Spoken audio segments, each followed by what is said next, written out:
Hola a todos y bienvenidos al canal Marco Interno. No olviden suscribirse y darle un me gusta al video. Hoy vamos a discutir la película Dragon Keeper del año 2024. El silencio inicial se rompe con la imagen de un mundo sumido en el caos. Un eco sombrío de las leyendas que narraban la caída de los dioses y el ascenso de una oscuridad insidiosa. Nos encontramos con Lan, una joven forastera, cuya habilidad para percibir y manipular el chi, la energía vital, la sitúa en una posición precaria en una sociedad que teme lo desconocido. Su vida, marcada por la pérdida y la necesidad constante de ocultar su verdadero potencial, recuerda a las primeras etapas de cualquier gran artista, obligado a perfeccionar su técnica en la sombra antes de que el mundo esté listo para presenciar su arte. El catalizador de la aventura es la aparición de un dragón herido, algo que en este universo se creía extinto o reducido a meros mitos. Este ser no es un monstruo, sino un vestigio de un orden cósmico que ha sido perturbado. Lan, movida por una empatía instintiva y quizás influenciada por las historias de su propia familia, una línea de guardianes olvidados, decide acogerlo. Es aquí donde la narrativa toma prestado el espíritu de las epopeyas clásicas chinas, donde el vínculo entre el humano y la criatura mítica es un espejo de la propia búsqueda de identidad. El viaje que emprenden está motivado por la necesidad de sanar al dragón y con ello restaurar un equilibrio natural que ha sido corrompido. En su camino se cruzan con Kael, un guerrero antaño célebre por sus hazañas militares, ahora un hombre hastiado que busca la redención. La trayectoria de Kael evoca a esos directores de cine que, tras un éxito rotundo, se retiran solo para ser llamados de vuelta por una causa mayor. Su cinismo inicial es una coraza forjada por decepciones pasadas. Él se une a Lan, aportando una perspectiva táctica y una fuerza bruta necesaria para navegar por los territorios controlados por el barón Von Hess. Von Hess no es un villano simple. Es la encarnación de la ambición desmedida, un déspota que ha aprendido a canalizar la energía oscura, el reverso del chi, para consolidar su poder. Su búsqueda de la inmortalidad o el dominio total es un eco de los magnates industriales que, en la historia del cine, a menudo intentan controlar el flujo del arte y la cultura para su propio beneficio. La presencia del dragón, fuente de un poder inmenso, se convierte en su obsesión principal. A medida que Lan y Kael avanzan, se revelan capas de la historia. Descubrimos que el dragón no es solo una bestia, sino un receptáculo de la memoria del mundo, y que su enfermedad está ligada a un antiguo pacto roto entre los cielos y la tierra. La relación entre Lan y el dragón se profundiza. Ella no solo lo cura físicamente, sino que aprende a comunicarse con él a un nivel telepático, un proceso que exige de ella una disciplina mental comparable a la de un maestro de la caligrafía que busca la perfección en cada trazo. La confrontación final no es meramente una batalla campal, es un duelo de voluntades y de filosofía energética. Kael se enfrenta a los lugartenientes de Von Hess, sus movimientos precisos y letales, recordando la coreografía pulida de las películas de artes marciales de los años 90, donde cada golpe cuenta una historia de entrenamiento riguroso. Lan, por su parte, se enfrenta a Von Hess en el plano espiritual. Ella debe integrar la oscuridad que ha aprendido a temer y usar su propio chi no solo para defenderse, sino para purificar la corrupción que Von Hess ha absorbido. El clímax llega cuando Lan, en un acto de suprema entrega y comprensión de su linaje, canaliza la esencia restaurada del dragón. No hay una destrucción ciega, sino una restauración forzada del orden. Von Hess es despojado de su poder oscuro, quedando reducido a su propia fragilidad humana. El dragón, liberado de su dolor, no desaparece triunfalmente en el cielo, sino que se convierte en un protector silencioso del reino, una presencia que recuerda a todos la fragilidad del equilibrio. La película concluye con Lan y Kael observando el amanecer sobre las tierras recuperadas. Ella ya no es la joven asustada. Es la guardiana consciente de su poder, una figura que ha encontrado su lugar en el vasto tapiz de la mitología renovada. Kael, habiendo encontrado un propósito más grande que sus propios fantasmas, elige quedarse a su lado, no como un protector armados, sino como un colaborador en la reconstrucción, sugiriendo que las mejores colaboraciones nacen del encuentro entre la sensibilidad innata y la experiencia forjada en la batalla. La calma que sigue no es la ausencia de conflicto, sino la promesa de un cuidado constante, la labor incesante del verdadero artesano de la paz. La travesía de Lan se siente como el lento despertar de una estrella. Su manejo del chi, al principio un chorro tembloroso, se convierte en un torrente controlado, una manifestación de que el verdadero poder reside en la comprensión, no en la fuerza bruta. Hay momentos en los que se detiene a meditar junto al dragón, cuyo aliento ahora es apenas un susurro caliente, no la llama temida de las leyendas. En estas pausas, uno percibe la influencia de las antiguas prácticas de sanación, donde la paciencia era la herramienta más afilada. Es esta quietud meditativa la que choca constantemente con la impaciencia del mundo exterior, un mundo obsesionado con soluciones rápidas y dominación. Kael, mientras tanto, es un estudio en melancolía marcial. Sus movimientos al entrenar a Lan son económicos, casi perezosos al principio. Pero cuando se ve forzado a luchar contra los secuaces de Von Hess, vemos destellos del estratega brillante que fue. Recuerda a esos directores de cine de acción que, habiendo madurado, ya no necesitan explosiones innecesarias. Su arte radica en la precisión del encuadre y la economía del movimiento. Su redención no llega con un gran discurso, sino con actos pequeños y decisivos, como cuando elige proteger una aldea de refugiados en lugar de tomar un atajo estratégico, demostrando que su brújula moral se ha reajustado. Von Hess, alojado en su fortaleza de basalto negro, es el contrapunto perfecto. Su oficina, llena de artefactos robados y mapas incompletos del flujo energético del mundo, parece el estudio de un coleccionista obsesivo, alguien que cree que poseer algo es entenderlo. Su ambición no es solo acumular poder, sino moldear la realidad a su voluntad, una megalomanía que a menudo vemos en los pioneros tecnológicos que pierden el contacto con la humanidad en su afán por la trascendencia artificial. Su interacción con la oscuridad es casi adictiva. Se alimenta de ella, pero esa dependencia lo vuelve cada vez más quebradizo por dentro. El dragón, al sanar, comienza a emitir destellos de luz interna, como si cada escama fuera un pequeño proyector de historia olvidada. Lan no solo ve las imágenes, sino que las siente. Las eras doradas de la armonía, el momento exacto en que el pacto se rompió por la codicia humana. Esta comunión fuerza a Lan a enfrentar su propia herencia. No es solo una salvadora, es una restauradora de un linaje maldito, o, mejor dicho, incomprendido. Su miedo inicial se transforma en una reverencia profunda por la responsabilidad que conlleva su sangre.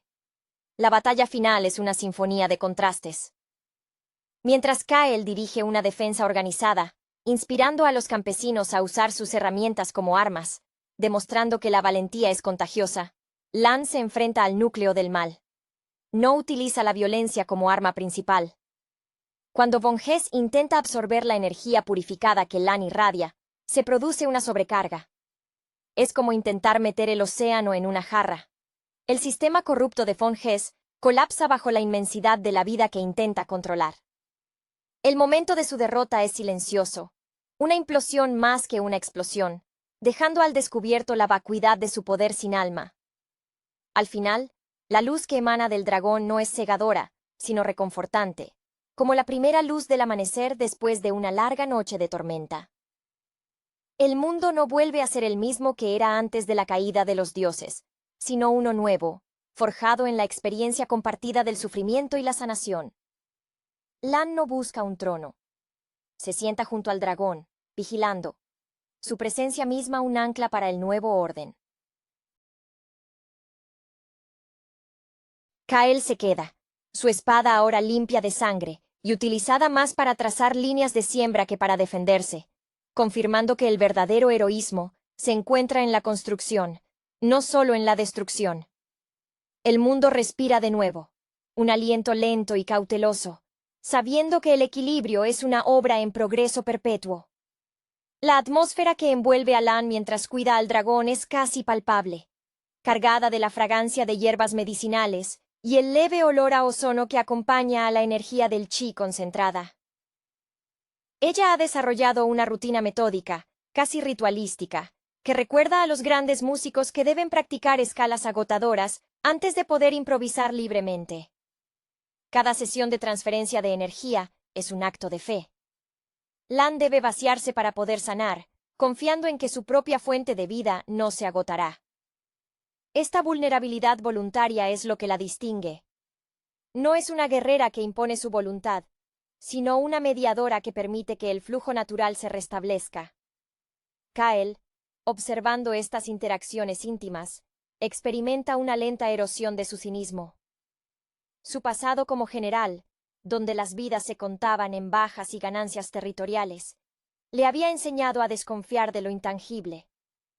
Sin embargo, ver cómo Lan consigue más con una mano extendida que él con una espada, lo obliga a reexaminar sus valores. Él comienza a compartir sus propios conocimientos tácticos, no para la batalla, sino para la supervivencia diaria. Cómo almacenar agua, cómo leer el clima. Pequeñas lecciones prácticas que contrastan con la grandilocuencia de la magia antigua. Su crecimiento se mide en la reducción de su necesidad de armas. Su postura se relaja. La rigidez del acero en su espalda cede ante una resignación más sana. Von Hess, a pesar de su poder, es retratado con un detalle que subraya su decadencia interna. Su piel, aunque inmortalizada por la magia oscura, carece de vitalidad, pareciendo pergamino estirado sobre huesos. Sus discursos a sus súbditos son largos y llenos de clichés sobre el orden y el progreso, un eco perturbador de los dictadores históricos que justifican la tiranía con promesas vacías de una utopía inalcanzable.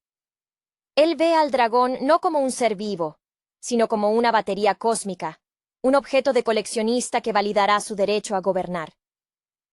Esta deshumanización del poder es su mayor ceguera. La revelación de la memoria del dragón ofrece a Lan vislumbres de mundos que existían antes del concepto humano de tiempo. Ella ve cómo los primeros sabios manejaban el chi con una fluidez que ahora parece imposible. Esta conexión ancestral la empodera, pero también le impone una soledad profunda. Nadie más puede entender la carga de ser la única conexión viva con esa era primordial. Es una carga similar a la que siente el director de una orquesta que debe revivir una sinfonía compleja sin partitura, confiando solo en la resonancia interna de la música. El punto de inflexión emocional ocurre cuando Lan, al borde del agotamiento, debe pedir ayuda al dragón en lugar de dársela únicamente. Es un intercambio de fe. En ese instante, el dragón no le otorga poder, sino que le devuelve una porción de la energía que ella le ha dado, amplificada por su propia esencia sanada. Este acto mutuo de donación sella su vínculo más allá de la obligación. El enfrentamiento final se resuelve en el plano de la convicción. Von Hess intenta abrumar a Lan con visiones de caos y fracaso, un bombardeo psicológico diseñado para que ella ceda al miedo. Pero Lan, habiendo abrazado su propia oscuridad al aprender a canalizarla sin ser consumida, ofrece una verdad inquebrantable. El poder sin propósito es solo entropía. Cuando Von Hess es despojado, no hay fuego ni espada, solo el silencio ensordecedor del vacío que él cultivó. El mundo no es salvado por un acto de destrucción heroica, sino por la saturación de luz y verdad. La restauración del equilibrio es un proceso orgánico, lento, como la curación de una herida profunda que deja una cicatriz fuerte pero funcional. La inmediata secuela a la caída de Von Hess es un periodo de quietud tensa. El aire, antes pesado por la magia oscura, ahora se siente liviano, casi etéreo, pero la gente del reino no sabe cómo respirar en libertad. Lan y Kael se encuentran en el epicentro de esta nueva realidad, y su labor ya no es de confrontación, sino de reconstrucción social y espiritual. Es el momento en que los verdaderos líderes son probados, no por el enemigo visible, sino por la inercia del miedo colectivo. Lan se dedica a establecer pequeños focos de enseñanza, compartiendo principios básicos del chi, enfocándose en la autorregulación y la conexión con el entorno natural. Su pedagogía es inclusiva. Enseña a granjeros y artesanos, a aquellos que siempre han estado conectados a la tierra, pero nunca entendieron la energía que los nutre. Su método recuerda a los grandes educadores que entienden que el conocimiento debe ser práctico y accesible, no reservado para una élite mística. La joven guardiana, que alguna vez temió su propio reflejo, se convierte en un faro de estabilidad, su presencia irradiando una calma que es más persuasiva que cualquier decreto. Kyle, por su parte, se enfrenta al reto de transformar un ejército de opresión en una fuerza de mantenimiento de la paz. Es una tarea desalentadora, pues los soldados están entrenados para obedecer órdenes brutales, no para tomar decisiones éticas en ausencia de un tirano. Kyle implementa un sistema de rotación y servicio comunitario. Los antiguos soldados comienzan a reparar caminos y a construir sistemas de irrigación. Él observa, con una mezcla de orgullo y frustración, que la disciplina militar se traduce bien en el trabajo duro, pero la iniciativa compasiva debe ser cultivada desde cero. Su inspiración proviene de sus propios fracasos, sabiendo que la verdadera lealtad se gana con el ejemplo diario, no con juramentos forzados. El dragón permanece cerca. Su presencia ahora es un punto de referencia geográfico y espiritual. Ya no es un paciente, sino un oráculo silencioso. Los ancianos del pueblo, antes intimidados por su poder, comienzan a acercarse cautelosamente, ofreciéndole ofrendas sencillas, no de temor, sino de gratitud. La criatura actúa como un espejo de la salud del reino. Cuando hay discordia o codicia latente entre las comunidades, su brillo se atenúa. Cuando el trabajo conjunto florece, su escamadura irradia con más fuerza. Existe una tensión sutil, sin embargo. Algunas facciones, aquellas que se beneficiaron del régimen de von Hesse, o que son simplemente resistentes al cambio, comienzan a susurrar sobre el poder del dragón y el nuevo liderazgo de Lan. Temen que ella, al igual que von Hesse, pueda convertirse en una dictadora benevolente, o, peor aún, que el poder del dragón sea robado por un nuevo aspirante. Esta desconfianza es el último residuo de la era oscura, y Lan lo entiende. Ella sabe que no puede gobernar por la fuerza de su chi, sino por la legitimidad de sus acciones. La resolución de esta etapa no viene con una batalla, sino con un acto de humildad por parte de Lan. Ella organiza un gran consejo donde no se sienta en una posición de autoridad, sino a nivel del suelo, junto a Kyle y los líderes de las aldeas. Ella proclama que su papel como guardiana es supervisar, no dirigir, y que la responsabilidad del futuro recae en todos. Este gesto, la renuncia explícita a la autoridad absoluta, es más poderoso que cualquier hechizo. Es el reconocimiento de que el verdadero poder reside en la estructura comunitaria, una lección dura y lenta para una sociedad acostumbrada a la verticalidad del poder. El reino se asienta en una nueva forma de gobernanza, una donde la magia y la practicidad, el misticismo y la logística, finalmente aprenden a coexistir sin intentar subyugarse mutuamente. La consolidación de esta nueva era trae consigo el descubrimiento de los archivos perdidos de von Hesse, ocultos en las profundidades de la fortaleza de basalto, ahora en proceso de ser desmantelada piedra por piedra. Estos documentos no revelan un plan de dominación, sino un diario obsesivo sobre la naturaleza del chi, escrito con una caligrafía frenética que traiciona su desesperación subyacente. Es aquí donde Lan encuentra la evidencia de que von Hesse no era un villano nato, sino un hombre que buscó desesperadamente dominar una fuerza que ni siquiera entendía, un eco de esos genios científicos que, al intentar manipular fuerzas fundamentales, terminan destruyéndose a sí mismos por ignorancia fundamental. Kyle se encarga de la catalogación de estos textos, un trabajo irónico para el ex general, que una vez solo se preocupó por la logística de la munición. Al revisar los mapas energéticos detallados, Kyle comienza a entender la geografía oculta del mundo, viendo patrones y vulnerabilidades que antes ignoraba. Esta nueva perspectiva le permite diseñar redes de comunicación y distribución de recursos que son resistentes a cualquier intento futuro de control centralizado, promoviendo una autonomía regional que debilita intrínsecamente cualquier ambición de tiranía. Su enfoque es metódico y casi burocrático, una manifestación de su necesidad de orden traducida ahora a un servicio público. Lan, al estudiar el diario, siente una punzada de compasión por el tirano. Se da cuenta de que su propia familia, los antiguos guardianes, en su intento de proteger el equilibrio, se habían vuelto demasiado secretos, permitiendo que el conocimiento se estancara y se volviera susceptible a la corrupción por ignorancia, el mismo error que von Hess cometió, pero desde el extremo opuesto. Ella decide integrar la verdad sobre el fracaso de su linaje en sus enseñanzas, reconociendo públicamente que la custodia cerrada del conocimiento es tan peligrosa como su abuso. Este acto de transparencia radical desarma a los críticos más rápido que cualquier demostración de poder. El dragón, sintiendo el cambio en la dinámica del poder, realiza un gesto significativo. Desciende de su posición elevada y se posa cerca del pozo principal de la aldea, un lugar de reunión diario. No emite rugidos, sino un zumbido suave y constante, que parece sincronizarse con los latidos del corazón de la comunidad. Es una afirmación de presencia, una declaración de que el poder antiguo ahora sirve como ancla comunal, visible y accesible, contrastando con la reclusión de von Hess en su torre oscura.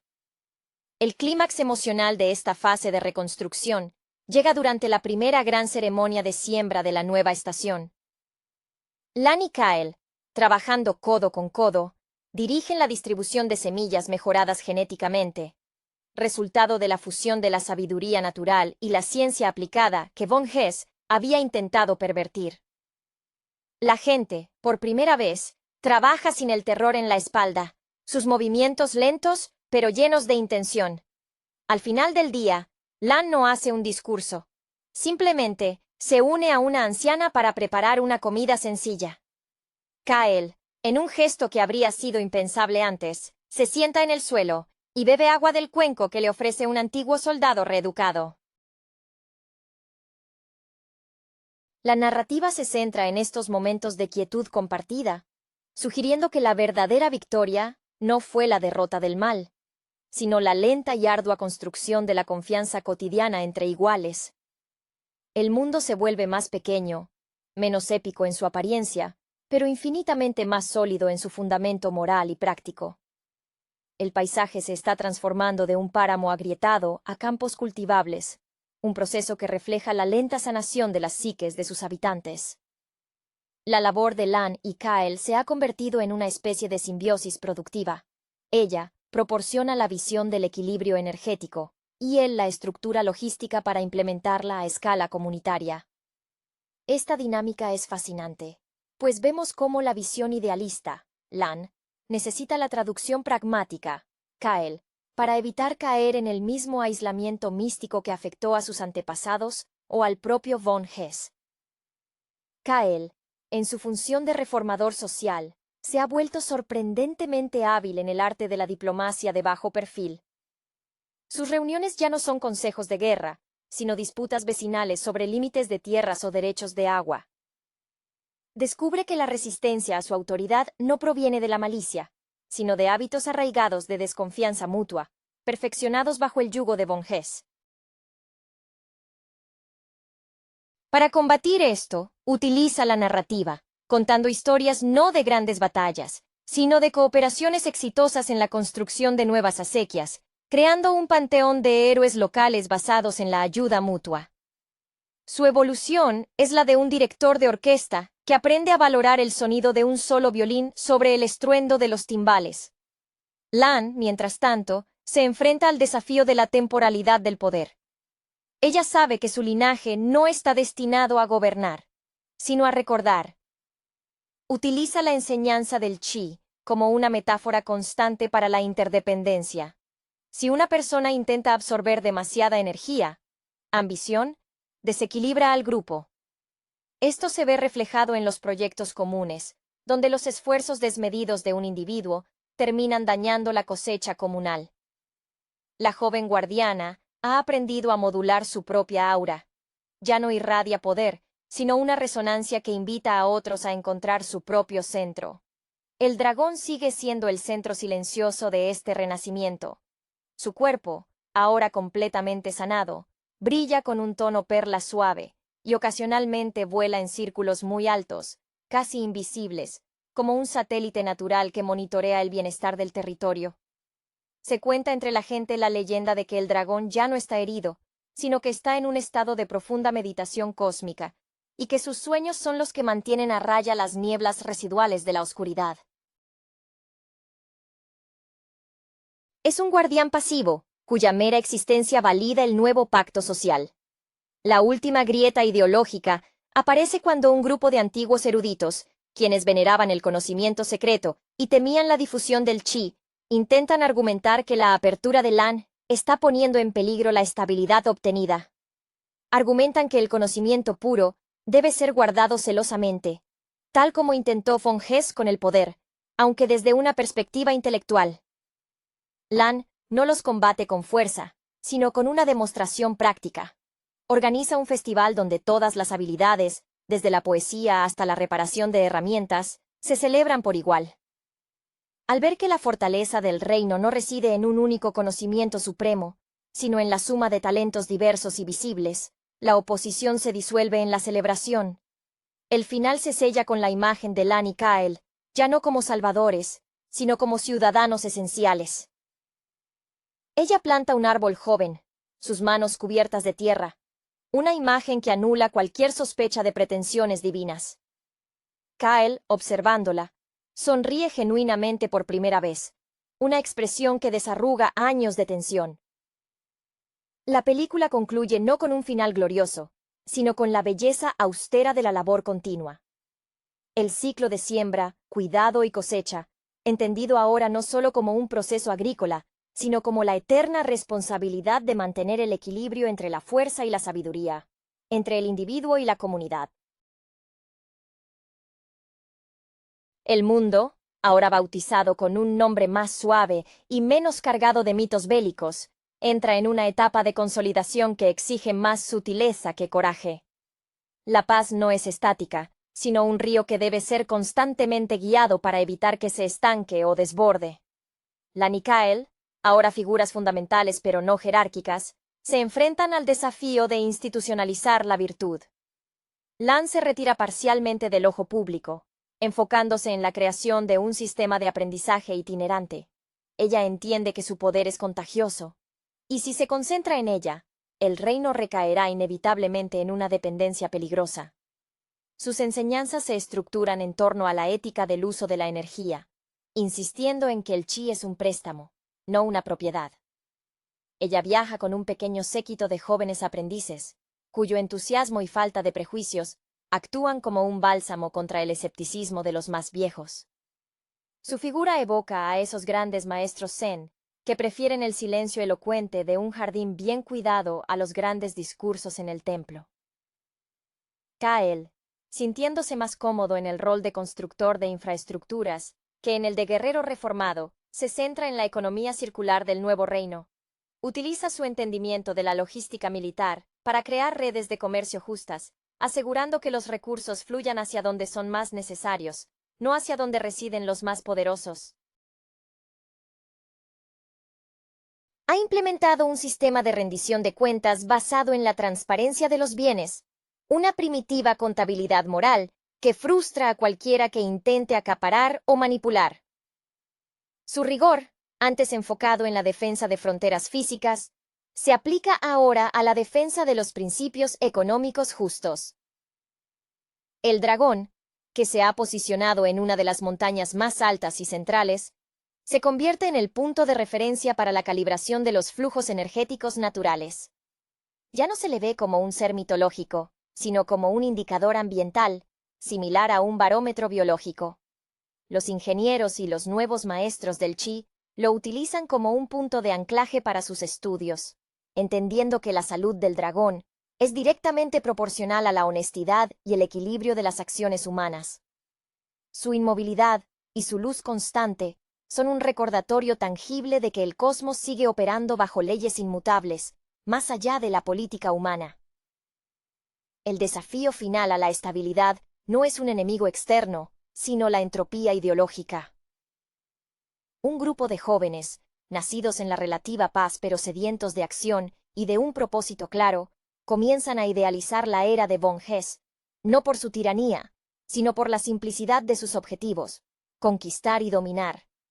Estos jóvenes ven la moderación de Lan como debilidad. Buscan la emoción de la confrontación, la adrenalina de la lucha por el poder total. Es la eterna frustración de cualquier revolución. La siguiente generación anhela la claridad del conflicto que la anterior pagó con sangre. Lan y Kael abordan esta amenaza sin armas.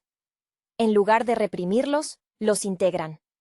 Ofrecen a los más impetuosos la tarea de explorar los límites del reino, de mapear las tierras inexploradas, canalizando su energía destructiva hacia la expansión del conocimiento y el territorio seguro. Es una estrategia de desvío sutil, darles un horizonte tan vasto que la lucha interna parezca trivial. Al final, la película se cierra con una perspectiva amplia del reino, lleno de actividad, trabajo y un diálogo constante. No hay un final definitivo, solo la promesa de que mientras haya personas dispuestas a guiar con humildad y disciplina, el delicado equilibrio ganado a tanto esfuerzo podrá sostenerse, una labor constante que nunca conocerá su conclusión épica, sino el sereno fluir de la vida cotidiana. La expansión y la exploración de los límites traen consigo nuevos desafíos que obligan a Lan y Kael a refinar su concepto de guardián. El grupo de jóvenes exploradores, liderados por un carismático pero imprudente llamado Rorik, encuentra en las tierras fronterizas restos de tecnología olvidada, artefactos que datan de una era anterior, incluso a la de los dragones. Estos objetos emiten pulsos de energía caótica, tentadores por su poder inmediato y su capacidad de alterar el entorno, sin el lento esfuerzo del chi. Rorik y sus seguidores comienzan a experimentar con estos artefactos, buscando una vía rápida para la grandeza que, según ellos, la enseñanza meditativa de Lan no ofrece con suficiente inmediatez. Esta fascinación por la tecnología bruta y descontrolada resuena con la obsesión de Von Hess por el poder absoluto, aunque sus métodos sean diferentes. Kael observa esta tendencia con creciente alarma, pues reconoce la seducción de la eficiencia cinética. Él utiliza su experiencia militar no para atacar a Rorik, sino para establecer una red de vigilancia basada en la alerta temprana de anomalías energéticas, actuando más como un sismólogo que como un general. Lan, por su parte, se enfrenta a la necesidad de validar la lentitud frente a la inmediatez. Ella organiza expediciones de encuentro con Rorik, no para reprenderlo, sino para compartir sus descubrimientos. Al estudiar los artefactos con su sensibilidad al chi, Lan descubre que estas tecnologías son esencialmente amplificadores muertos. Solo pueden funcionar si se les inyecta una fuente de energía vital, usualmente chi. La diferencia es que el chi se equilibra al darlo, mientras que los artefactos consumen sin devolver, creando un vacío insaciable. Esta revelación es crucial. El problema no es la herramienta, sino la intención y el mecanismo de retroalimentación. El dragón interviene sutilmente en este conflicto. Al sentir la creciente inestabilidad causada por el uso imprudente de los artefactos cerca de su montaña, su brillo perla se torna intermitente, proyectando sombras inusuales sobre el valle. Esto alarma a la comunidad, que inmediatamente asocia el malestar del dragón con la actividad de Rorik. Lan utiliza este evento no como una amenaza, sino como una lección visual.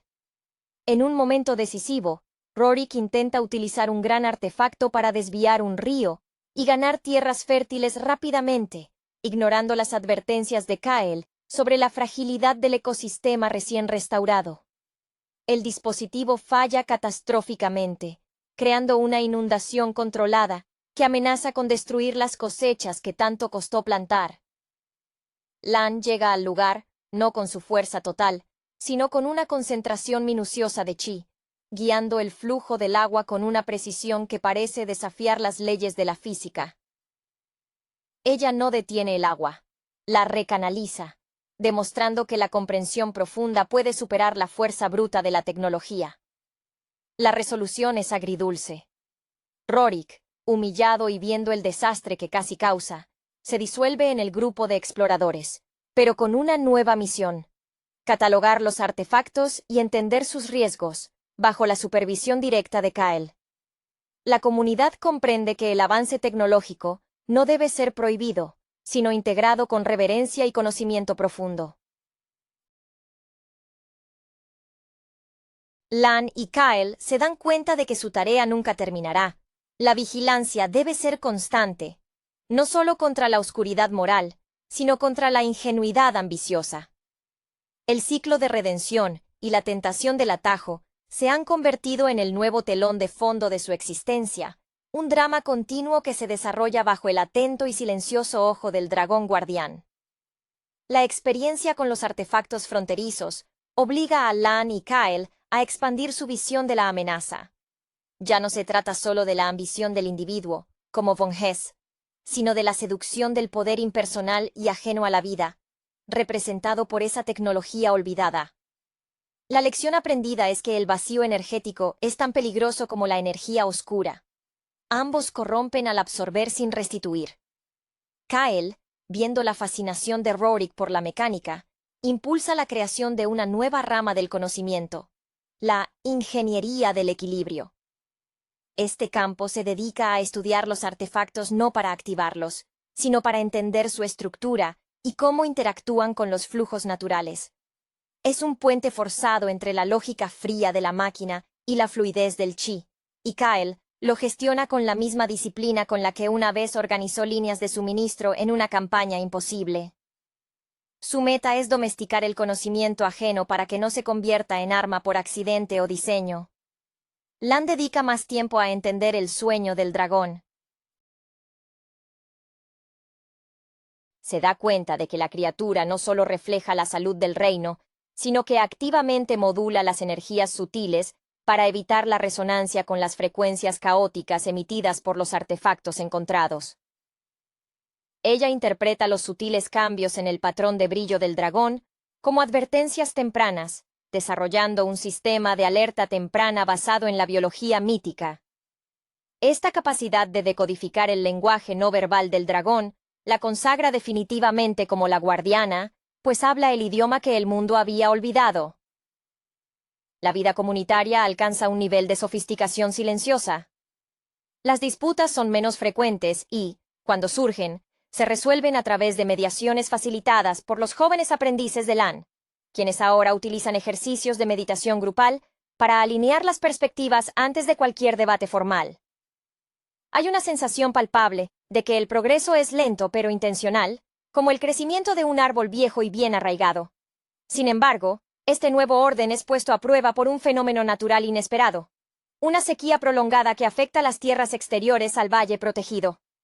Esta vez, la amenaza no es humana ni mágica, sino ambiental, y pone a prueba la fe de todos en el nuevo sistema. Los recursos son limitados, y la vieja tentación de acaparar reaparece entre las comunidades más alejadas, aquellas que no tienen contacto diario con Lan o Kael. Kael se enfrenta a la decisión de desviar agua de los depósitos centrales, garantizando la supervivencia del núcleo, o arriesgarse a una distribución equitativa que podría condenar a todos a una lenta inanición. Su formación militar exige la preservación del centro vital, pero su nueva conciencia ética lo impulsa a la solidaridad total. La respuesta viene de Lan y el dragón. Lan, bajo la guía intuitiva del dragón, descubre un antiguo acuífero subterráneo, sellado por siglos de movimientos telúricos y olvidado por los ancestros. Abrir este acuífero requiere una combinación precisa de comprensión del chi, para localizar el punto de menor resistencia geológica, y la fuerza bruta logística para perforar la roca, una tarea que Kael coordina con precisión militar. El momento de la perforación es tenso. El dragón emite un rugido bajo y sostenido, no de ira, sino de esfuerzo resonante. Cuando el agua finalmente brota, no es un torrente descontrolado, sino un flujo constante y limpio. Este triunfo no es solo tecnológico o mágico, sino moral. La comunidad demostró que su valor compartido, la solidaridad, era más poderoso que el instinto egoísta. La película concluye con Lan y Kyle observando el nuevo río, un símbolo de la vida restaurada, sabiendo que el verdadero trabajo de la guardia nunca termina. Se adapta al desafío, ya sea un tirano, una máquina o la indiferencia de la naturaleza. La superación de la sequía marca el fin de la era de las crisis agudas y el comienzo de lo que podría llamarse la época de la adaptación fina. El descubrimiento del acuífero no es solo un alivio hídrico. Es la prueba empírica de que la integración de la sabiduría antigua, el conocimiento intuitivo del dragón y Lan, con la planificación práctica, la ingeniería de Kyle, genera soluciones que la ambición o la simple tradición nunca podrían alcanzar. Lan, al ver cómo la comunidad respondió con una confianza renovada en la distribución equitativa, comprende que su papel como guardiana no es detener el mal, sino fomentar la capacidad del bien colectivo para manifestarse. Ella comienza a formalizar lo que ella llama las leyes de resonancia, principios sencillos que dictan que toda acción debe tener un retorno medible y positivo para el ecosistema social o natural. Su serenidad ahora es profunda, desprovista de cualquier vestigio de duda juvenil. Su presencia es el ancla de la nueva moralidad del reino. Kyle, habiendo gestionado la crisis hídrica, se convierte en el arquitecto de la infraestructura resiliente. Sus caminos y canales ya no solo transportan bienes, sino también información y apoyo mutuo. Ha aprendido que la logística militar, cuando se aplica a la paz, requiere una flexibilidad que el campo de batalla nunca permitía.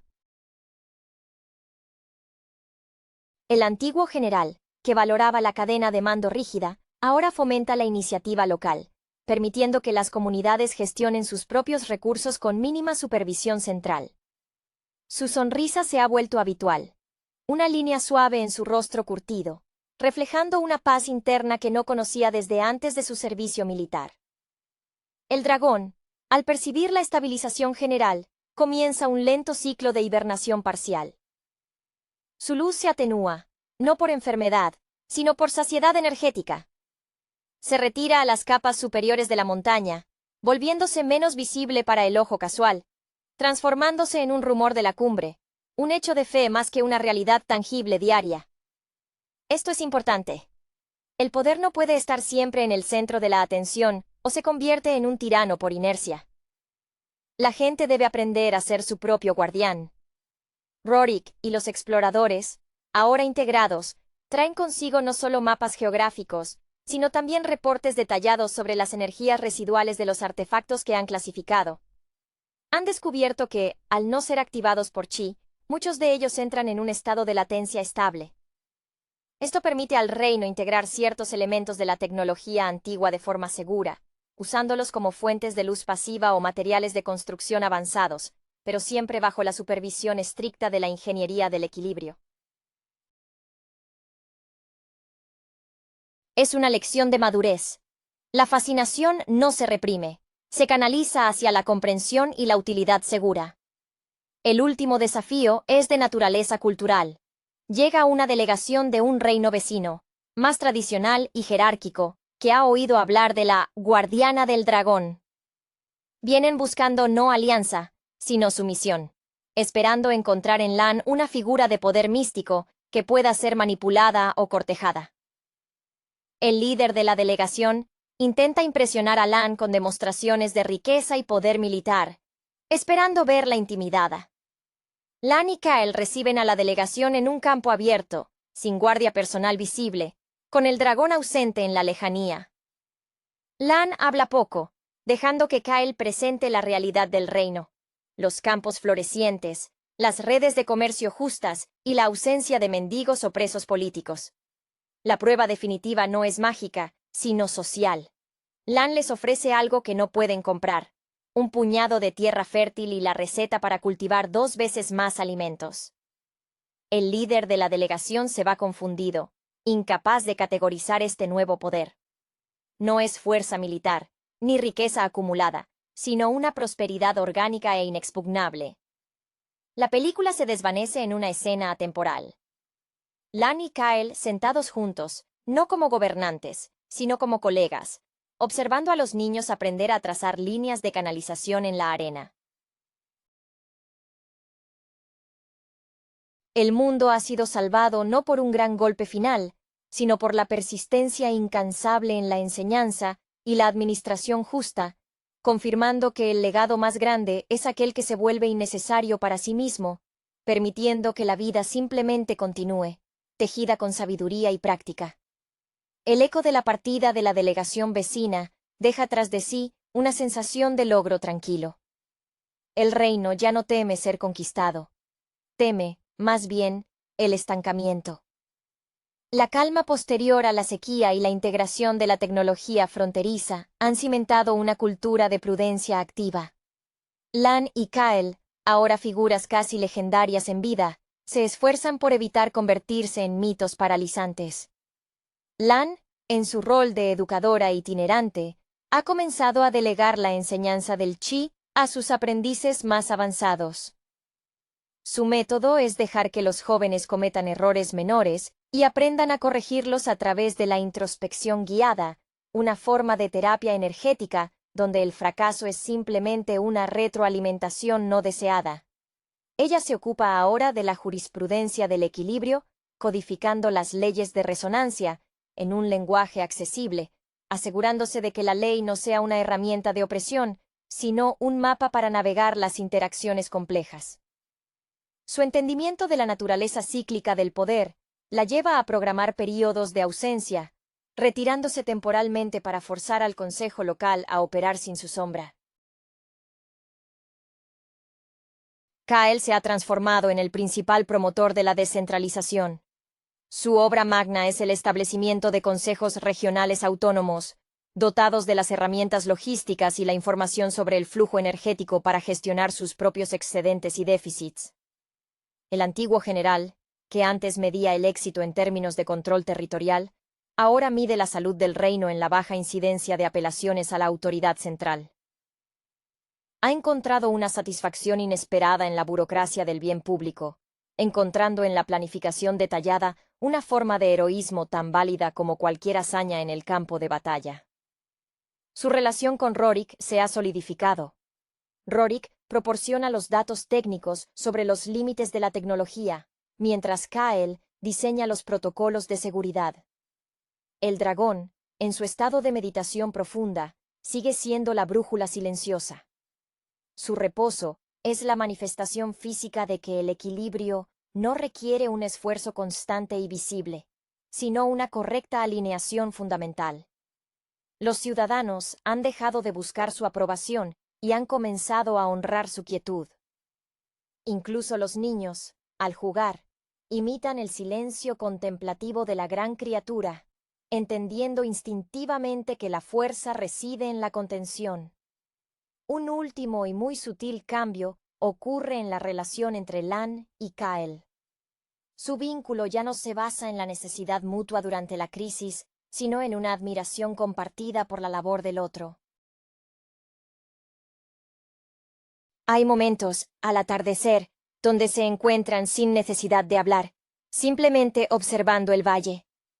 Kyle admira la capacidad de Lan para infundir propósito en lo intangible, y Lan valora la habilidad de Kyle para anclar la visión en la realidad tangible.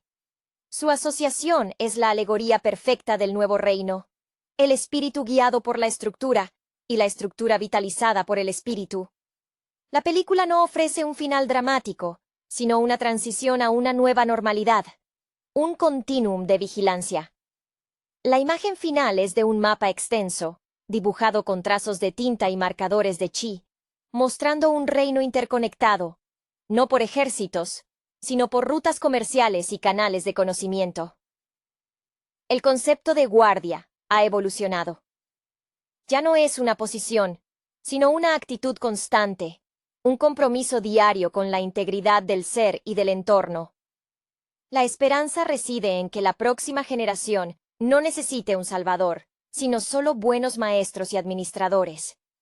La película Dragon Keeper de 2024 se presenta como una inmersión vibrante en la mitología y la fantasía épica, aunque no logra elevarse por completo sobre los tropos establecidos del género.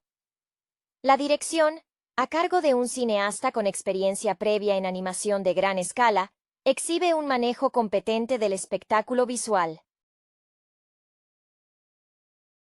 Se nota una clara intención de construir un mundo con una paleta de colores rica y texturas detalladas, especialmente en el diseño de las criaturas y los paisajes fantásticos, lo que sugiere una influencia palpable de las grandes producciones de fantasía asiática que han dominado la taquilla en la última década.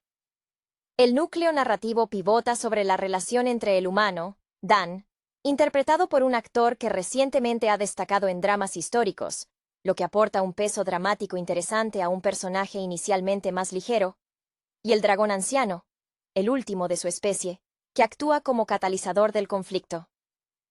La química entre ambos es uno de los pilares más sólidos del filme.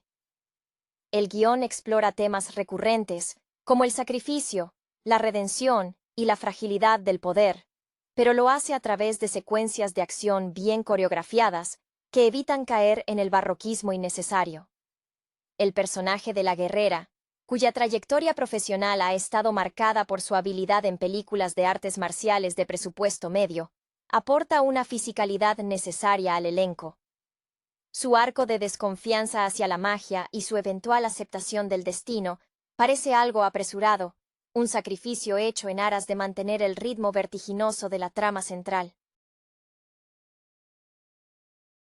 No obstante, sus secuencias de combate son fluidas y se sienten orgánicas dentro del contexto del universo presentado, diferenciándose de la acción más estilizada y menos fundamentada de algunos de sus compañeros de reparto. La banda sonora, compuesta por un músico conocido por su trabajo en videojuegos de rol con orquestaciones expansivas, subraya eficientemente los momentos climáticos, aunque en las escenas de diálogo íntimo, a veces resulta demasiado intrusiva, restándole sutilidad emocional a las interpretaciones. Hay momentos, particularmente en el segundo acto, donde la película se toma un respiro para reflexionar sobre la naturaleza del equilibrio cósmico, un guiño evidente a las filosofías orientales que inspiran gran parte de su estética visual. El antagonista, cuya motivación es la búsqueda de un artefacto antiguo para restaurar un orden tiránico, es presentado con una solemnidad casi operística. Aunque el actor detrás del villano posee una presencia imponente, el desarrollo de su trasfondo se siente esbozado más que plenamente explorado. Se le dota de una justificación grandilocuente para sus actos, pero las grietas en su lógica, necesarias para un villano verdaderamente memorable, no se abren lo suficiente. En retrospectiva, Dragon Keeper es un vehículo competente para el entretenimiento de fantasía. Cumple con su promesa de espectáculo visual y ofrece momentos de genuina emoción impulsados por las actuaciones de sus protagonistas centrales. Sin embargo, al final, la película se conforma con ser un sólido ejemplo del género, sin arriesgarse lo suficiente para redefinir los límites de lo que puede ser una épica fantástica moderna. Se percibe como el primer paso firme de una posible franquicia, dejando varios cabos sueltos y relaciones por explorar en futuras entregas. La construcción del mundo se apoya fuertemente en la iconografía del dragón, como figura de sabiduría ancestral, distanciándose de la representación puramente bestial que a veces se encuentra en el cine occidental. La voz del dragón, interpretada por un veterano del doblaje con una trayectoria notable en papeles de figuras mentoras y oráculos, es grave y melancólica, transmitiendo el peso de siglos de soledad y la carga de su conocimiento. Esta profundidad vocal es crucial para anclar la fantasía en una emoción tangible, contrastando con la urgencia juvenil de Dan, cuyo actor aporta una vulnerabilidad creíble, a pesar de la naturaleza grandiosa de su misión encomendada. Su inexperiencia inicial es palpable. Vemos esa vacilación genuina cuando se enfrenta a decisiones de vida o muerte, un rasgo que el director explota para generar empatía temprana en el espectador. La diseñadora de vestuario, conocida por su trabajo en series de televisión ambientadas en épocas de la seda y la especiería, ha hecho un trabajo encomiable al diferenciar visualmente las facciones. Los atuendos de la corte del villano son rígidos, dominados por tonos oscuros y metales pesados que simbolizan su opresión y rigidez ideológica. En contraste, la vestimenta de los protectores del reino y de Dan está compuesta por telas más ligeras y colores tierra, reflejando una conexión más orgánica con el entorno natural que están obligados a defender. Este contraste visual no es sutil, pero es efectivo para establecer el conflicto moral y estético de la película. Hay una secuencia particularmente memorable donde Dan debe aprender a comunicarse con el dragón, no mediante el lenguaje, sino a través de una conexión empática forzada por una antigua runa. La cinematografía aquí se vuelve más íntima, utilizando lentes más suaves y una profundidad de campo reducida, alejándose del amplio alcance épico que domina el resto del metraje. Es en estos breves momentos de quietud y mutua comprensión donde la película revela su corazón más sensible, sugiriendo que el verdadero poder reside en la alianza forjada por la necesidad y el respeto mutuo, más que en la fuerza bruta o la hechicería. Sin embargo, la subtrama política que involucra a los consejos de ancianos y las maquinaciones palaciegas se siente innecesariamente enmarañada. Parece haber sido incluida para justificar la escala del conflicto global, pero diluye el enfoque en la dupla protagonista. Los personajes secundarios que representan estas facciones políticas a menudo caen en arquetipos planos: el consejero traidor, el noble indeciso. Sus interacciones carecen de la chispa y la complejidad que se encuentra en el núcleo emocional de la historia del dragón. Es un recordatorio de que, a veces, en los intentos de construir un universo amplio, los cineastas descuidan la solidez de sus cimientos inmediatos. A pesar de estas pequeñas fallas estructurales, el impacto emocional final de la película se sostiene gracias a la convicción con la que los protagonistas abrazan su destino compartido. La resonancia emocional del final se ve amplificada por la evolución del personaje de la guerrera. Inicialmente, su escepticismo se manifestaba en una postura corporal tensa y movimientos cortantes, casi defensivos. Su entrenamiento en artes marciales se refleja en una economía de movimientos en batalla, priorizando la eficiencia sobre la teatralidad, lo que la distinguía de los secuaces del villano, quienes ejecutaban coreografías más vistosas pero menos prácticas. No obstante, es durante el clímax, cuando debe tomar una decisión que compromete su código personal de no intervención mágica, donde vemos su ruptura emocional. El rostro del actor, acostumbrado a mostrar estoicismo en roles militares anteriores, se quiebra momentáneamente bajo la presión, un atisbo de vulnerabilidad que el director captura con un primer plano prolongado, permitiendo al espectador comprender el alto costo personal de su adhesión final a la causa del dragón. Este momento es más poderoso que cualquier explosión CGI que lo rodea. La paleta de colores del mundo, inspirada en manuscritos iluminados y pinturas paisajísticas chinas, alcanza su punto máximo de saturación y contraste durante la confrontación final sobre las ruinas del antiguo nido del dragón.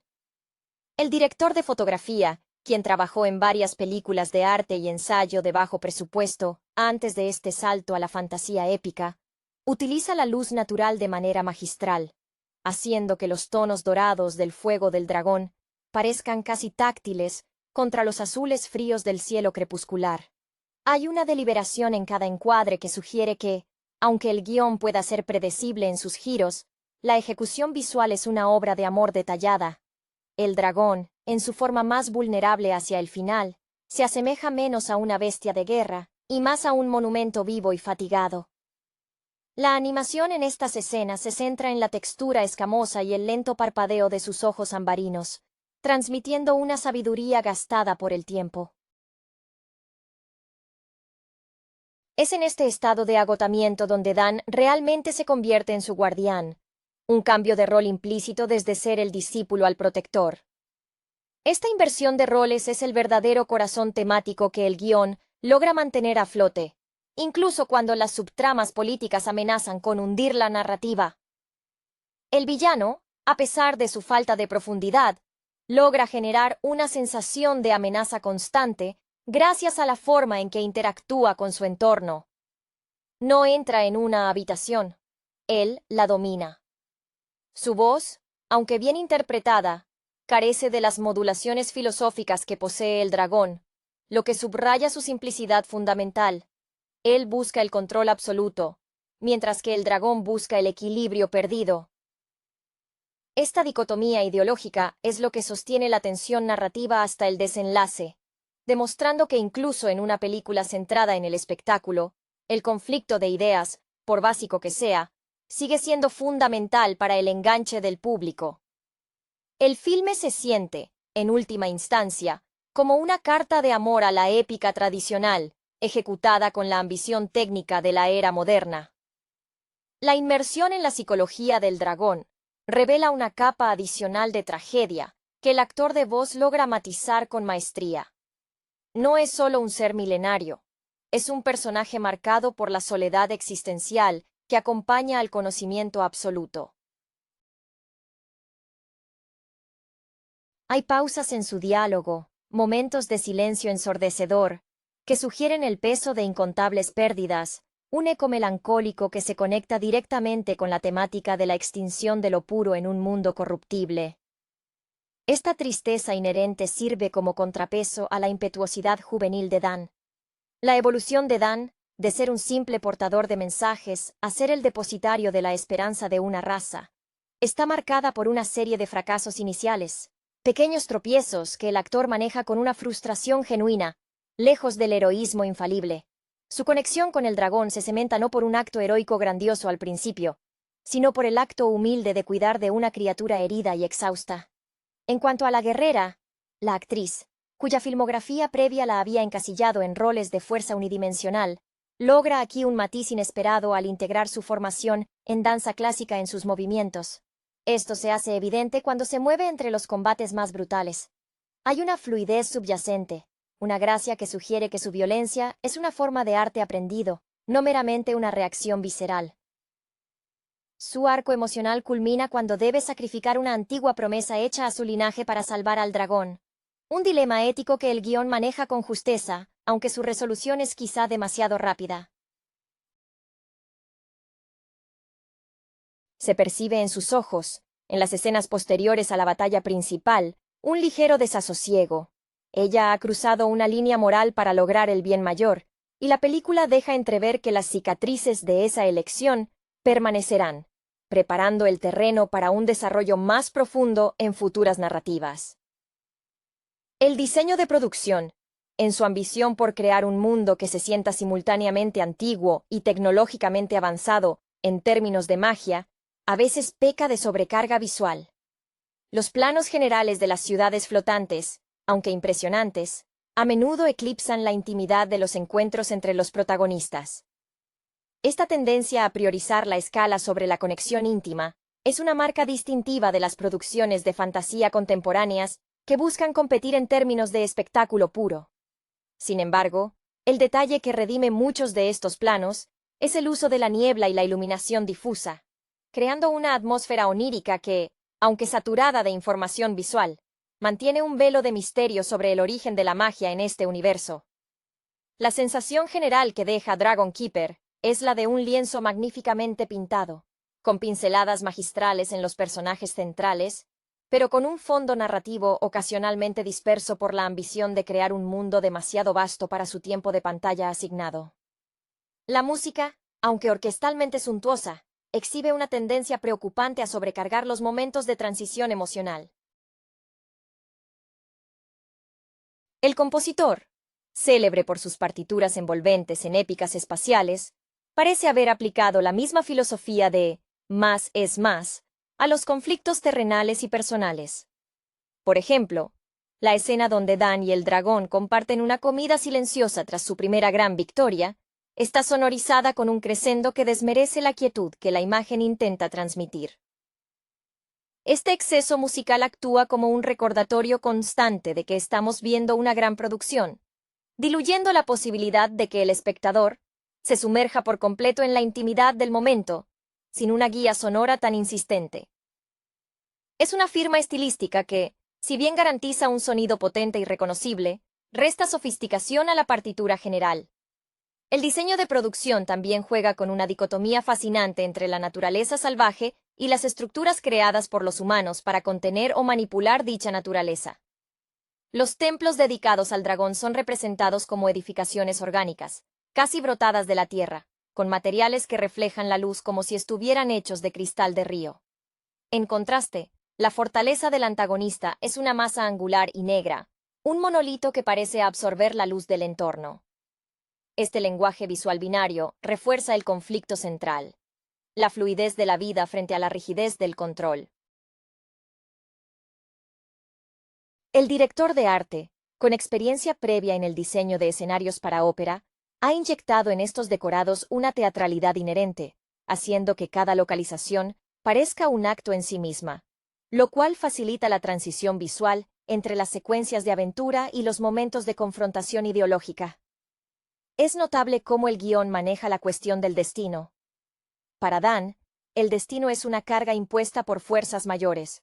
Para el dragón, es una responsabilidad aceptada. Y para la guerrera, es una barrera autoimpuesta que debe ser rota. Esta triple aproximación al concepto evita que la película caiga en una única lectura simplista de la profecía. La actriz que interpreta a la guerrera, en particular, transmite el hastío de quien ha vivido bajo un código restrictivo, y su eventual rebelión se siente catártica precisamente porque está ligada a una traición a su propio linaje, no solo a la victoria final. Estos pequeños conflictos internos de los personajes secundarios son, irónicamente, los momentos más frescos y menos predecibles de la narrativa global, ofreciendo pequeños respiros de complejidad entre las grandes batallas de efectos especiales. La progresión de la relación entre Dan y el dragón se convierte en un estudio fascinante sobre la transmisión de legados. El anciano dragón, cuya existencia se siente como el último suspiro de una era dorada, no solo imparte conocimientos mágicos, sino también una profunda melancolía por lo perdido. Hay una escena clave, visualmente sencilla pero cargada de simbolismo, donde el dragón le muestra a Dan visiones del mundo antes de la corrupción. El actor de voz utiliza una modulación baja y pausada, casi como si estuviera leyendo un epitafio, lo que obliga a Dan, interpretado por un actor joven que generalmente se inclina hacia roles más enérgicos, a adoptar una seriedad inusual. Su expresión facial en esas secuencias oscila entre el asombro infantil y la comprensión abrumadora del peso que ahora recae sobre sus hombros. Esta maduración forzada es el motor emocional más convincente del film. El vestuario, diseñado con una atención meticulosa a la simbología cultural, ayuda a distinguir la pureza del linaje del dragón. Las escamas del anciano, cuando se revelan en su gloria completa, no son meramente brillantes. Están texturizadas como obsidiana pulida con vetas de oro antiguo, sugiriendo una conexión con la geología profunda de la Tierra, un vínculo más primario que la magia superficial que emplean los antagonistas. Esta elección de diseño subraya que el poder que defienden no es constructo humano, sino una fuerza fundamental del mundo. La guerrera, cuya dedicación a las artes marciales la había hecho impermeable a la emoción en pantalla, encuentra su fisura en el deber. Su entrenamiento, enfocado en la disciplina y la anulación del miedo, se vuelve contra ella cuando debe enfrentar situaciones que la lógica marcial no puede resolver. El director, conocido por su ojo para el detalle físico, fotografía sus manos con especial atención durante el clímax.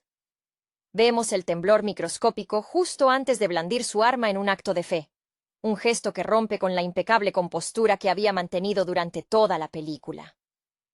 Este temblor es la prueba de que, aunque su cuerpo sea una máquina de combate entrenada, su espíritu ha sido finalmente conquistado por la causa más allá de la estrategia. El ritmo narrativo, que tiende a ser rápido y enfocado en el movimiento, se ve interrumpido de manera efectiva por la amenaza latente del villano. Este antagonista no depende de grandes ejércitos al principio. Su poder se manifiesta a través de la manipulación psíquica de los entornos, haciendo que el aire se vuelva denso o que la luz se doblegue. Esta presentación sutil del mal, que recuerda a los hechiceros oscuros de las narrativas de fantasía más complejas, contrasta con la resolución directa y física del conflicto final. Es una pena que el trasfondo de su tiranía se resuma en clichés de poder, pues la forma en que encarnaba la amenaza era mucho más sofisticada que su motivación final. El contraste entre la complejidad interna del dragón y la relativa sencillez del mal externo establece una jerarquía clara de valores dentro de la mitología de la película. La fotografía de exteriores, realizada en locaciones que simulan vastas estepas y cadenas montañosas nevadas, emplea una luz natural muy dura durante las persecuciones, lo que acentúa la sensación de aspereza y dificultad del viaje. Este enfoque en el realismo ambiental contrasta con la fantasía exuberante de los escenarios mágicos internos, como las bibliotecas subterráneas que custodian los secretos del dragón. El director de fotografía logra que el espectador sienta el frío y la extenuación de los personajes en sus largas travesías, una técnica que ancla la fantasía a una experiencia física palpable, muy alejada de los fondos digitales planos. El personaje de Dan, en su inmersión forzada en el mundo místico, comienza a reflejar involuntariamente algunos de los tics del dragón, la lentitud en sus gestos, una mirada más enfocada hacia el horizonte lejano. El actor explora esta mimesis con sutileza, mostrando que la influencia del ser milenario no es solo intelectual, sino casi biológica. Esta sincronización gradual entre amo y discípulo se convierte en el corazón emocional silencioso de la película, incluso cuando el diálogo se centra en planes de batalla o estrategias de escape. Es un arco de desarrollo sutil que requiere atención por parte del espectador, premiando a aquellos que observan las microexpresiones. La subtrama de la guerrera y su lucha interna contra la rigidez de su entrenamiento arroja luz sobre cómo las sociedades intentan contener el poder natural. Ella representa la disciplina humana llevada al extremo, una negación del caos inherente a la magia. En las escenas de meditación que preceden a los grandes enfrentamientos, su rigidez corporal es casi dolorosa de observar, un testimonio del trabajo físico que la actriz ha invertido para encarnar esa contención. Su aceptación de lo incontrolable, simbolizada por el abandono de una postura defensiva en favor de una ofensiva fluida y adaptativa, es el verdadero triunfo de su arco personal, superando incluso la victoria contra el principal antagonista. El villano, en su diseño visual, está demasiado apegado al arquetipo del Señor Oscuro. Aunque el actor es capaz de inyectar una frialdad magnética en sus monólogos, su vestuario y sus séquitos, son demasiado genéricos para el nivel de detalle puesto en el resto del mundo. Se echa en falta una conexión visual más orgánica entre él y la corrupción que supuestamente encarna. Se siente como si el equipo de arte hubiera invertido toda su energía creativa en el reino del dragón y la naturaleza, dejando al lado la diferenciación estética del polo opuesto, lo cual debilita el impacto visual de sus confrontaciones directas. La película brilla cuando se enfoca en lo ancestral y lo orgánico, y flaquea cuando recurre a la estética fría y estandarizada del mal. La banda sonora, en sus momentos más exitosos, logra fusionar la orquestación épica con instrumentos tradicionales de Asia Oriental, particularmente el uso sutil del erhu y el shakuhachi para acompañar los diálogos del dragón. Esta hibridación musical es un acierto que refuerza la identidad cultural del relato, ofreciendo una textura sonora distinta a la fantasía occidental dominada por metales pesados y coros latinos. Sin embargo, esta armonía se rompe cuando la acción se acelera. Durante las secuencias de vuelo o las grandes escaramuzas aéreas, la música se vuelve unidimensionalmente percusiva, priorizando el ritmo frenético sobre la complejidad melódica, lo que evidencia una cierta inseguridad del compositor para mantener la sutileza bajo presión. El desarrollo del mundo subterráneo, donde reside el conocimiento antiguo, merece un comentario aparte. La dirección de arte evoca una sensación de geología viva. Las cavernas no son meras grutas, sino espacios esculpidos por corrientes de energía mágica a lo largo de eones.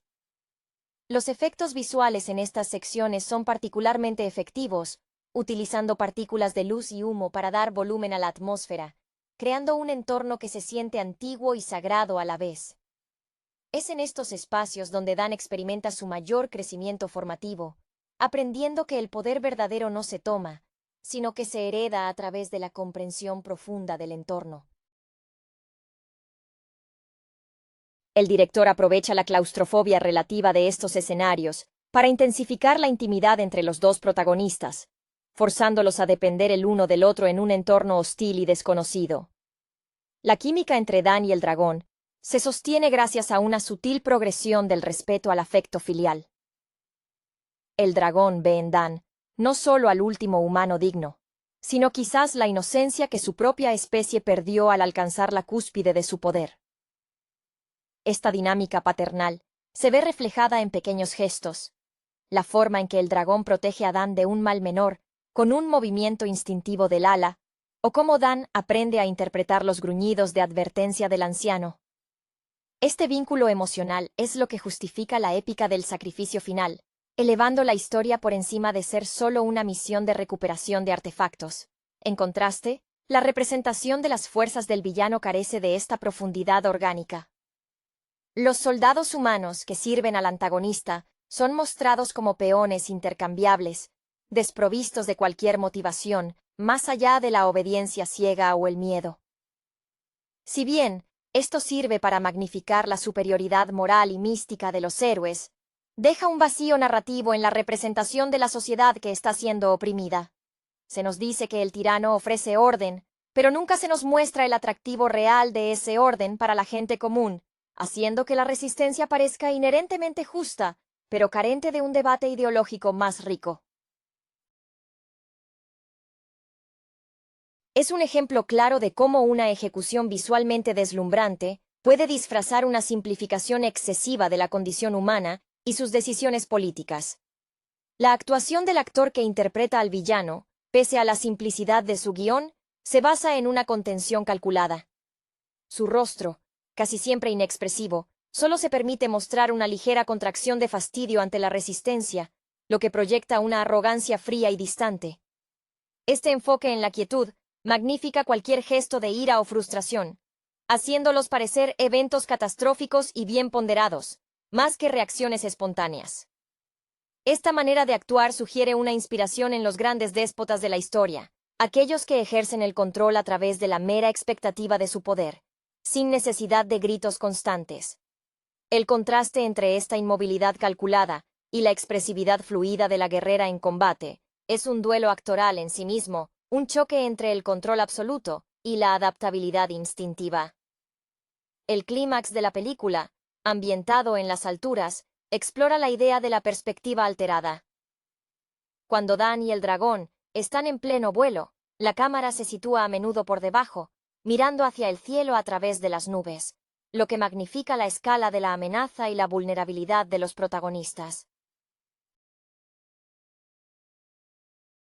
La directora de fotografía utilizó filtros polarizadores para acentuar la irrealidad de los colores del cielo en ese punto culminante, un toque visual que recuerda a las pinturas románticas sobre la inmensidad de la naturaleza enfrentada al hombre.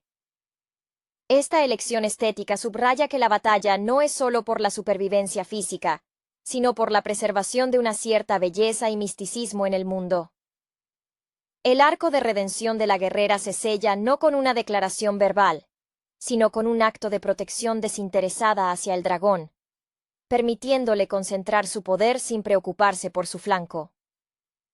La actriz, cuya formación previa enfatizaba la precisión militar, incorpora una desobediencia calculada hacia sus propios principios defensivos para lograr un bien mayor. Es un momento donde su estoicismo se resquebraja, revelando que su adherencia a las reglas era una armadura contra el caos emocional, una que finalmente debe desprenderse para abrazar la fe en lo desconocido. Este giro es fundamental para que el espectador acepte su posterior alianza incondicional con Dan. Finalmente, la película deja una huella duradera gracias a la profunda melancolía que impregna la figura del dragón. No es simplemente un arma o un aliado. Es un símbolo de un pasado irrecuperable. La decisión de la postproducción de dejar que el sonido de su respiración se desvanezca lentamente en el silencio tras el triunfo, en lugar de cerrarlo con un golpe musical grandilocuente, es un gesto de madurez narrativa. Este silencio final sugiere que la victoria ha llegado con un costo irreparable, la extinción inminente de su especie, dejando a Dan como el único custodio de su memoria. Es una conclusión que equilibra la satisfacción del espectáculo con una nota de tristeza reflexiva, prometiendo que el verdadero peso de la historia recaerá sobre los hombros del joven protagonista en el futuro. La implicación de Dan, con el legado del dragón, se manifiesta en un cambio paulatino en su lenguaje corporal. Al comienzo, sus movimientos son espasmódicos y llenos de energía contenida, propia de alguien acostumbrado a la vida al margen. Sin embargo, a medida que absorbe las lecciones del anciano ser, su andar se vuelve más deliberado, casi ceremonial. El actor ha logrado transmitir esta transformación mediante una reducción consciente de los gestos innecesarios, adoptando una economía de movimiento que imita la majestuosidad pausada del dragón.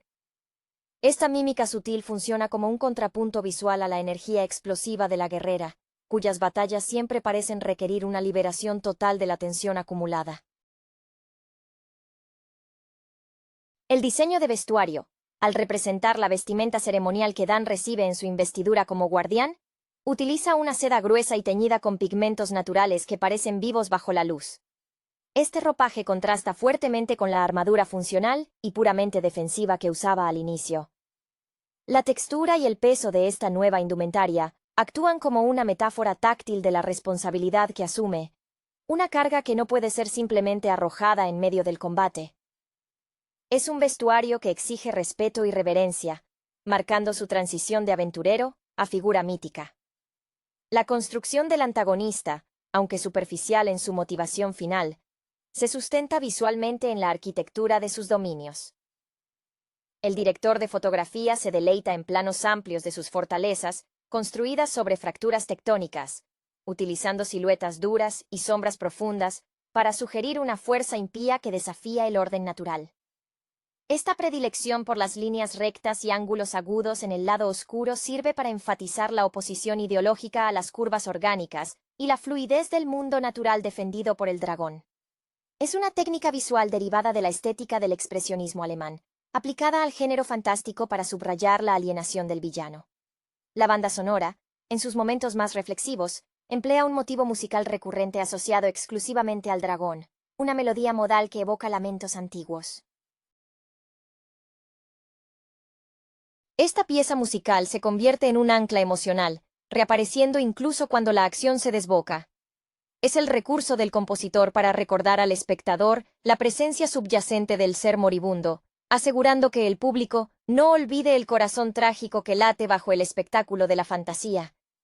Este motivo se reserva inteligentemente para los momentos de conexión entre Dan y su mentor, cediendo el paso a la percusión tribal y los metales agresivos cuando la guerrera entra en acción. Finalmente, la interacción entre la guerrera y Dan evoluciona de la desconfianza profesional a un respeto mutuo basado en la experiencia compartida del trauma.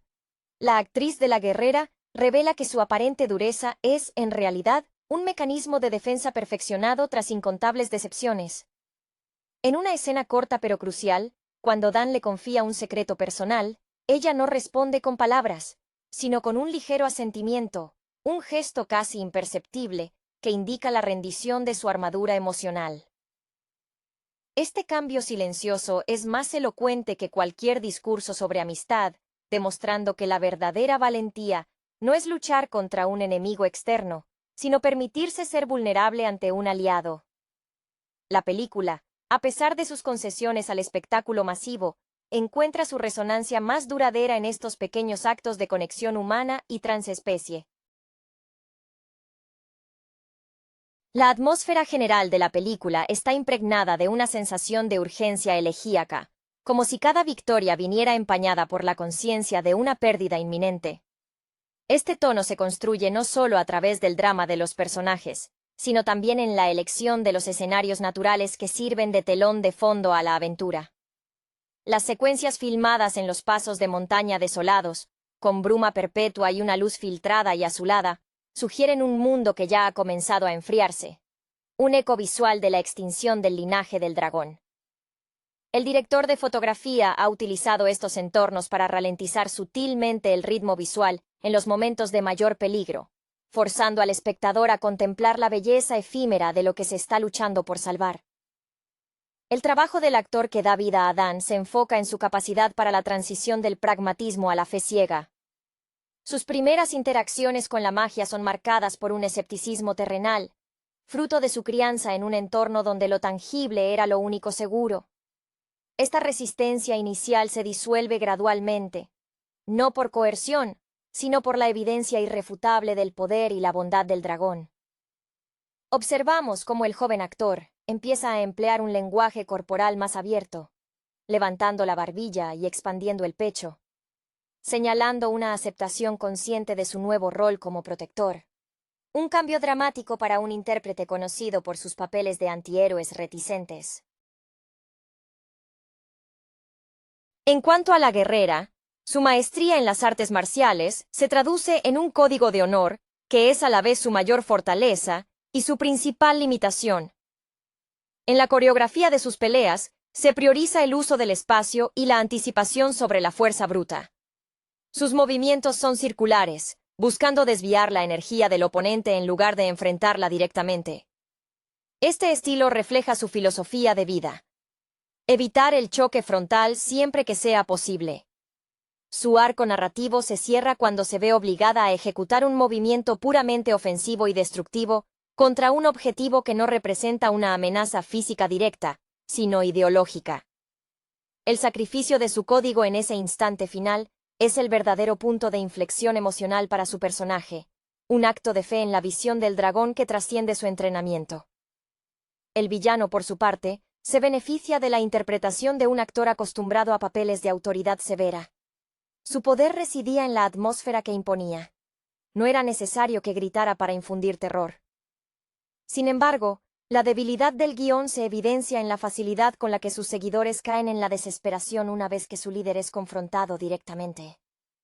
La falta de una conexión emocional creíble con sus súbditos hace que su imperio parezca construido sobre arena. Se nos presenta una figura de orden tiránico, pero el público nunca llega a comprender por qué tantos estarían dispuestos a sacrificar su libertad por ese orden, más allá de la amenaza explícita. Esto reduce el conflicto moral a una simple batalla entre el bien mágico y el mal opresivo, sacrificando la riqueza de la ambigüedad política que las mejores épicas a menudo exploran. La película prefiere la claridad moral del espectáculo a la complejidad del compromiso humano. La complejidad emocional del dragón se profundiza al revelarse que su inmensa sabiduría no ha prevenido la autodestrucción de su propia especie. El actor de voz imbuye cada aliento con una fatiga que va más allá de lo físico. Es el agotamiento de quien ha visto la ascensión y la caída de civilizaciones enteras, comprendiendo la futilidad de intentar detener los ciclos naturales de corrupción. Hay una resignación palpable en su timbre cuando instruye a Dan sobre los rituales que deben realizarse tras su inminente partida, sugiriendo que el verdadero triunfo no es la victoria militar, sino la preservación de la memoria y el conocimiento.